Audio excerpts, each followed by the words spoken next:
Vakar Rīgas domē bija tāds instants balsojums. Jā, man dzīvojot Latvijā, krievu lingvistiskās agresijas atmosfērā ir brīnišķīga pieredze integrācijas jautājumos. Vienīgie neaizkurinātā Latvijā ir krievi, kur uzmācas pārējie šo piedzīvot. Rīgas domē ir tāda konsultatīvā padome sabiedrības integrācijas jautājumos. Par cik tagad ir jauns domas sastāvs, arī mainījies šīs padomes komisijas sastāvs. Un ko jūs domājat, esošā Rīgas domas koalīcija, kā viena no pārstāvjiem virzīja šai komisijā? Tā ir neatkārtojamā integrācijas speciāliste Latvijā Liāna Langa.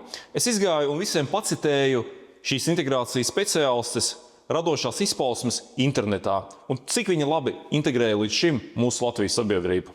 Šis papīrs tas faktiski tā kā ielikt vilku, ganīt govis, vai arī kaut kādu kabazagli ielikt par bankas kasieri. Jo mēs jau dzirdējām, kādi ir tie dalībnieki, tur, piemēram, Ukraiņu studijas centrs, Latvijas Krievu kultūras biedrība.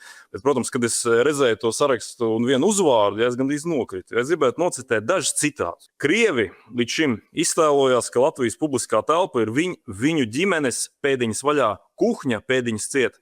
Pierodi Krievu pie domas, ka tava atvase pēdiņas vaļā, na perimēņa pēdiņas ciet, var runāt krieviski tikai Krievijā. Ja nepatīk Latvijas noteikumu un valodas politika, pārvācies uz Krieviju.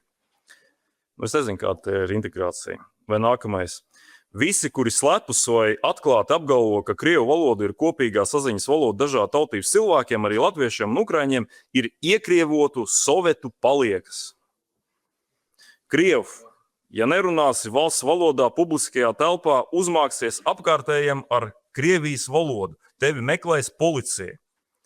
To teica konkrēti šis uzvārds, kurus pat nesaukšu. Man jautājums atkal, kur šeit ir kaut kāda integrācija? Mēs neatbalstīsim to. Paldies.